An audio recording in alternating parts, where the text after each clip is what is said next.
Hello dears, good afternoon to all of you. Dears, आज हम कक्षा 10 की विज्ञान का पहला चैप्टर रासायनिक अभिक्रियाएं एवं समीकरण केमिकल रिएक्शंस एंड इक्वेशंस के बारे में डिस्कस करते हैं। तो डियर्स, रासायनिक अभिक्रिया एवं समीकरण को जानने से पूर्व हमें कुछ बेसिक सीखना पड़ेगा। जैसा कि डियर्स हम लोग जानते हैं कि जो परिवर्तन है वो प्रकृति का एक नियम है जो विशेष परिस्थितियों में विभिन्न पदार्थों पर होते रहते हैं। जैसे कि अगर हम उदाहरण के तौर पर देखें डियर्स, अपने आप ही बर्फ पिघलता रहता है, जल भाप बनती रहती है, लोहे में जंग लग जाती है, लकड़ी का जलकर कोयला बन जाता है, दूध का दही बन जाता है। डियर्स, ये प्रक्रियाएं हमें देखने को मिलती हैं। डियर्स, इन सभी परिवर्तनों को डियर्स दो भागों में डिवाइडेशंस किया गया है। डियर्स, पहले भौतिक परिवर्तन, फिजिकल चेंज। अब डियर्स, क्या होते हैं भौतिक परिवर्तन? जो डियर्स वैसे तो आप लोगों ने 9th में डिस्कस किए होंगे, लेकिन फिर भी कर लेते हैं डिस्कस, क्योंकि हमें रासायनिक अभिक्रिया में समीकरण जानने के लिए ये जानना बहुत जरूरी है। डियर्स, अगर आप उसको सीखना चाहते हैं तो लेक्चर को शुरू से आखिर तक जरूर देखिए। और डियर्स, इससे पहले अगर आपने पहले लेक्चर नहीं देखे तो उन्हें जरूर देखिए, उनकी लिंक नीचे डिस्क्रिप्शन में मिल जाएगी। तो डियर्स, भौतिक परिवर्तन, फिजिकल चेंज, जैसा कि डियर्स लिखा है कि वे परिवर्तन जिनमें पदार्थों के भौतिक गुण जैसे आकार, रंग, अवस्था, ताप इत्यादि अस्थायी रूप से बदल जाते हैं परंतु नया पदार्थ नहीं बनता है, भौतिक परिवर्तन कहलाते हैं। डियर्स, ऐसे चेंजेस जिसमें जो आपका पदार्थ है, जो कंपाउंड है, उसके केवल फिजिकल प्रॉपर्टीज, भौतिक गुण, जैसे उसका रंग हो गया, उसका आकार हो गया, उसकी अवस्था हो गई, उसका टेम्परेचर हो गया इत्यादि अस्थायी रूप से बदलती हैं। अस्थायी मतलब यह है क्योंकि जरूरी नहीं वो उसी अवस्था में है। जैसे अगर हम एग्जाम्पल के तौर पर डियर्स देखें तो जल का बर्फ बनना, जैसे डियर्स जल का बर्फ बन गया। अब बर्फ हम देखते हैं कि उसकी अवस्था डियर्स लिक्विड से ठोस में चेंज हो गई और इफेक्ट ऑफ टेम्परेचर, ताप की वजह से। तो डियर, जैसे ही उसका ताप बढ़ता है तो वो ऑटोमेटिक अपने आप ही लिक्विड अवस्था मतलब जल में चेंजेस हो जाता है। तो ये अस्थायी रूप से बदल जाता है परंतु कोई नया पदार्थ नहीं बनता है, रहता वही पदार्थ है। तो डियर्स, अगर हम इसके कुछ उदाहरण देखें तो जैसे डियर्स, जैसे मैंने अभी बोला है, जल का बर्फ बनना, जल का बर्फ बनना। डियर्स, इसके अपोजिट भी हो सकता है, बर्फ का जल बनना, बर्फ का जल बनना। डियर्स, इनमें हम देखते हैं कि केवल उसके फिजिकल प्रॉपर्टी चेंज होती है लेकिन रहता जल ही है। इसके अपोजिट आपने डियर्स देखा होगा कपूर का पिघलना। हालांकि ये डियर्स ऊर्ध्वापातन अभिक्रिया है लेकिन इसमें कपूर ही बायोमिक्स हो जाता है। मोमबत्ती का जलना, हालांकि डियर्स मोमबत्ती जो है उसमें भौतिक एवं रासायनिक दोनों प्रकार के होते हैं। मोमबत्ती का पिघलना। तो डियर्स, ये सब भौतिक परिवर्तन है। जल का बर्फ बनना, बर्फ का जल बनना, कपूर का पिघलना, मोमबत्ती का। ये डियर्स नीचे वाले दोनों रासायनिक परिवर्तन भी हैं। कैसे हैं? कपूर जब मिक्स होता है तो कोई नया पदार्थ भी बन जाता है। और डियर, कपूर ठोस से गैस अवस्था में चेंज होता है, इसीलिए भौतिक परिवर्तन है। ऐसे मोमबत्ती जल जाती है और जल के पिघलती है तो वहाँ पर आपका भौतिक परिवर्तन है, लेकिन वहाँ पर ऊष्मा उत्पन्न होती है, वो रासायनिक परिवर्तन है। तो डियर्स, अगले हम देखते हैं दूसरा। डियर्स, क्या बताया था मैंने? डियर्स, दूसरा रासायनिक परिवर्तन। रासायनिक परिवर्तन, रासायनिक परिवर्तन, केमिकल चेंजेस। क्या होता है डियर्स केमिकल चेंजेस? तो ऐसा कि मैंने ऊपर बताया उसका अपोजिट कि वे परिवर्तन जिनमें पदार्थों के रासायनिक गुण चेंज होते हैं और कोई नया पदार्थ बन जाता है। तो डियर्स, अगर हम इसको देखें तो वे परिवर्तन जिनमें पदार्थ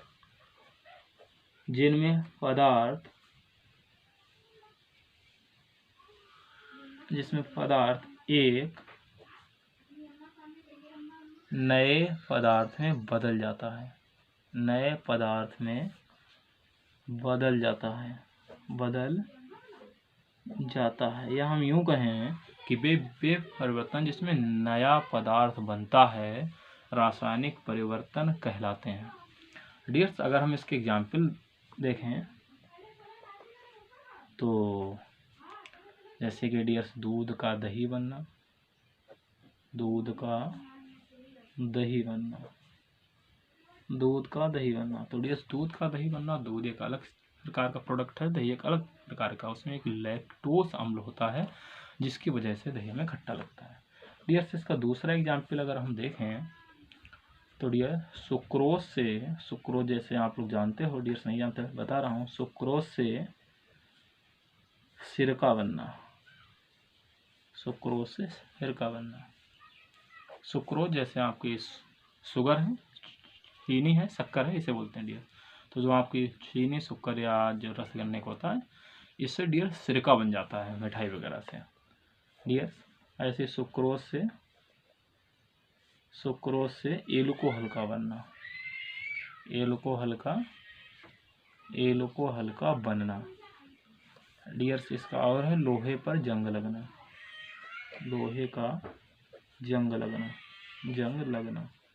डियर्स लोहे का जंग लगना।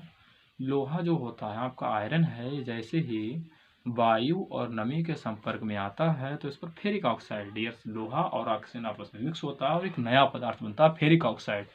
तो डियर्स यही है लोहे पर जंग लगाना। और भी डियर्स इसके उदाहरण हैं। तो डियर्स अगर हम वैसे तो इस पर बहुत ज़्यादा डिस्कस नहीं करेंगे क्योंकि 9th में डिस्कस कर चुके हैं। अगर हम इस पे डियर्स लेसन के आधार पर, जैसे आपके लेसन का नाम है रासायनिक अभिक्रियाएं और समीकरण, तो रासायनिक अभिक्रियाएं देखते हैं क्या होते हैं डियर्स। रासायनिक अभिक्रियाएं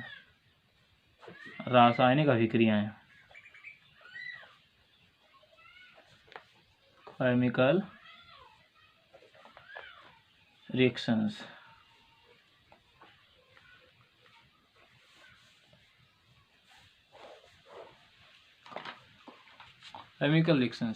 तो डियर्स क्या होते हैं रासायनिक अभिक्रियाएं।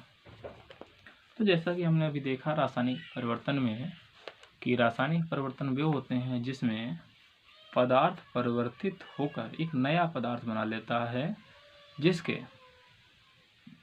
गुण जो हैं मूल पदार्थ के गुण के अलग होते हैं, मतलब नए होते हैं, नया पदार्थ तो उसके गुण भी अलग होते हैं डियर्स। तो यहाँ पर हम देखते हैं क्या होता है रासायनिक अभिक्रियाएं। तो डियर्स क्या है, पदार्थ रासायनिक परिवर्तन के बाद बिल्कुल नए पदार्थ में बदल जाता है। पदार्थ में रासायनिक परिवर्तन के समय होने वाली क्रिया को रासायनिक अभिक्रिया कहते हैं। या हम यूं कहें डियर्स कि वह अभिक्रिया जिसमें पदार्थ आपस में मिलकर एक नए पदार्थ का निर्माण कर लेते हैं रासायनिक अभिक्रिया कहलाती है।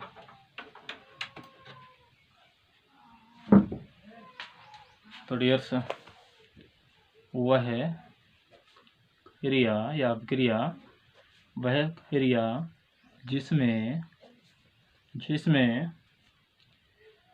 पदार्थ आपस में क्रिया करके एक नया पदार्थ बनाते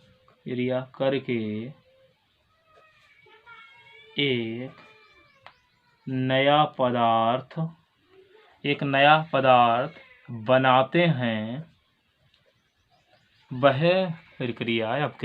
क्रिया जिसमें पदार्थ आपस में क्रिया करके एक नया पदार्थ बनाते हैं रासायनिक अभिक्रिया कहलाती है।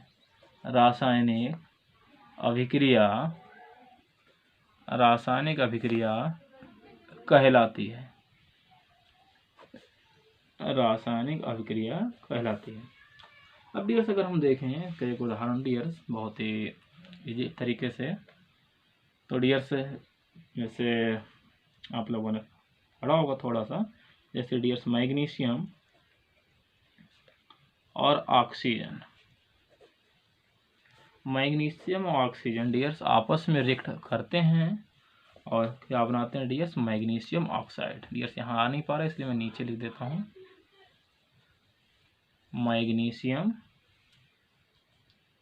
Magnesium oxide. डियर्स मैग्नीशियम और ऑक्सीजन आपस में, दो पदार्थ हैं आपस में अभिक्रिया कर रहे हैं और एक नया पदार्थ बना रहे हैं मैग्नीशियम ऑक्साइड।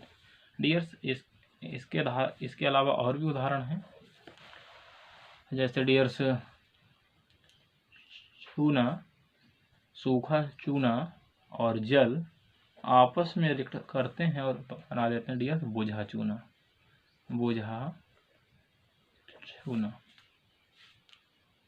डियर्स बहुत सारी रिएक्शनें हैं, मैं दो उदाहरण के द्वारा आपको समझाने की कोशिश करता हूँ।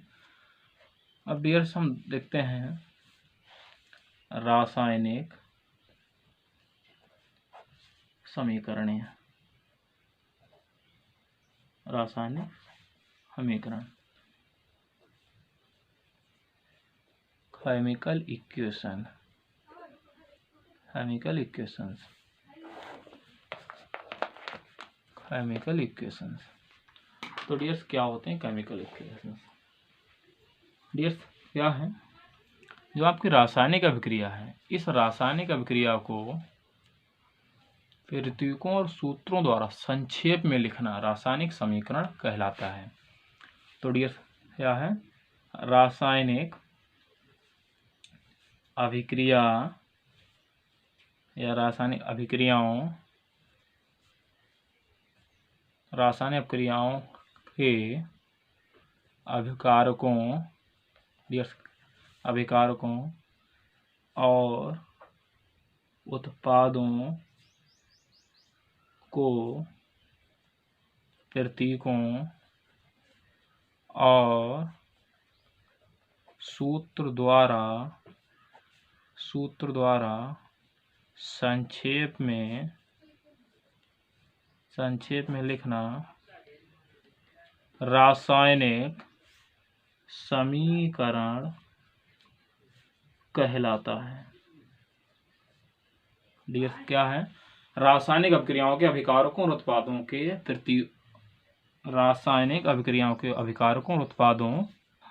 को प्रतीकों और सूत्रों द्वारा संक्षेप में लिखना रासायनिक समीकरण कहलाता है। डियर्स क्या होता है अभिकारक, क्या होता है उत्पाद, इसके बारे में अभी डिस्कस करते हैं।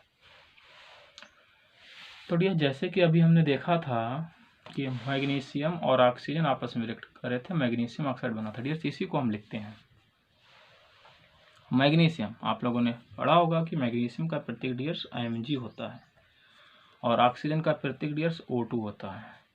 ये आपस में रिएक्ट करते हैं तो क्या बनता है, magnesium oxide. Dears magnesium oxide का फार्मूला होता है MgO। डियर्स इसकी मैं सेपरेट वीडियो बनाऊंगा कि फार्मूला कैसे बनता है डियर्स MgO। अब डियर्स यहाँ वैसे तो रिएक्शन सही है लेकिन रिएक्शन संतुलित नहीं है। संतुलित का मतलब होता है डियर्स दोनों और बराबर अणु होने चाहिए। जैसे यहाँ पर देख रहे हैं O1 है डियर्स, यहाँ पर O2 है, तो बराबर होने के लिए डियर्स यहाँ 2 लगाएंगे। अब जैसे यहाँ 2 लगाया वैसे डियर्स Mg इधर 2 हो गए तो यहाँ 2 लगेगा। तो डियर्स ये क्या बनेगा, 2Mg 2 डियर्स अगर कोई यहाँ पर लगा इसका मतलब Mg की भी मल्टीप्लाई इससे हो रही है, O की भी हो रही है, डियर्स जो भी लिखा है उसकी हो रही। तो डियर्स ये क्या है, रासायनिक समीकरण लिख गई डियर्स। तो क्या है, रासायनिक अभिक्रियाओं के अभिकारकों और उत्पादों को प्रतीकों और सूत्रों द्वारा संक्षेप में लिखना रासायनिक समीकरण कहलाता है। डियर्स जैसे नाम से पता लग रहा है अभिकारक मतलब जो अभिक्रिया में भाग लेता है, तो डियर्स उसे हम कहते हैं अभिकारक। अभिक्रिया में जो भाग लेता है उसे हम कहते हैं अभिकारक, और जो बनता है डियर्स उसे कहते हैं उत्पाद। और जो बनता है उसे क्या कहते हैं डियर्स, उत्पाद। अभिक्रिया में जो बनता है उसे हम डियर्स क्या कहते हैं, उत्पाद। जैसे पता ही लग रहा है कि अभिक्रिया होने के बाद जो प्रोडक्ट बना है, उत्पाद को प्रोडक्ट कहते हैं, और अभिकारक को रिएक्टेंट। तो डियर्स अगर हम लिखें अभिकारक उत्पाद होता क्या है उसके बारे में थोड़ा सा डिस्कस कर लेते हैं, रिएक्टेंट बारे में। डियर्स अभिकारक अंग्रेजी में बोलते हैं रिएक्टेंट। अभिकारक तो डियर्स क्या है, वे पदार्थ या तत्व जो रासायनिक अभिक्रिया में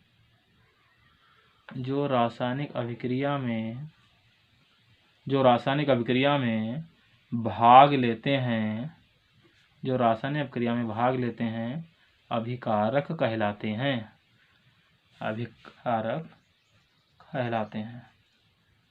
डियर्स रासायनिक अभिक्रिया में ये हमेशा, डियर्स रासायनिक अभिक्रिया में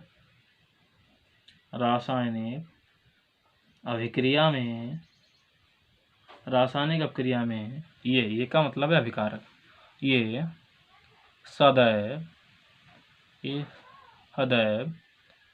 एरो के बाईं ओर लिखे जाते हैं। क्या कह रहे हैं डियर, वे पदार्थ या तत्व जो रासायनिक अभिक्रिया में भाग लेते हैं अभिकारक कहलाते हैं। रासायनिक अभिक्रिया में सदैव या हमेशा जो एरो के बाईं ओर लिखे जाते हैं डियर्स, लेफ्ट साइड में। इस बार जैसे कि डियर्स अभी हमने एक एग्जाम्पल दिया था कि सूखा चूना और जल आपस में रिएक्ट करता है डियर्स, बुझा चूना बनाता है। डियर्स बुझे चूने का सूत्र है बुझा चूना या चूने का पानी। ये डियर जल है और ये क्या, सूखा चूना है, सूखा चूना। तो डियर्स यहाँ पर आप देख रहे हैं ये चीज़ अभिक्रिया में भाग ले रही है, तो ये क्या है, अभिकारक है। तो जैसा कि मैंने अभी कहा था कि अभिकारक सदैव अभिक्रिया के बाईं ओर लिखे जाते हैं और जो आपके उत्पाद होते हैं वो अभिक्रिया के दाईं ओर लिखे जाते हैं। तो डियर्स ये क्या, उत्पाद मतलब प्रोडक्ट। अब डियर्स अगर हम देखें उत्पाद के बारे में, प्रोडक्ट्स, क्योंकि उत्पाद एक नहीं और भी हो सकते हैं। तो डियर्स वे पदार्थ जो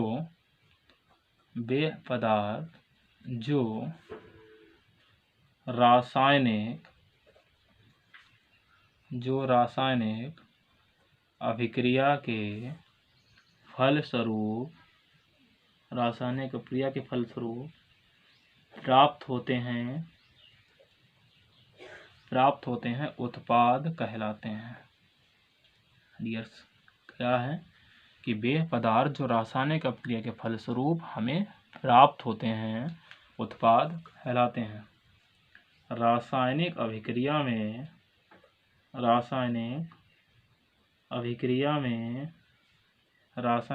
में ये सदैव एरो के दाईं ओर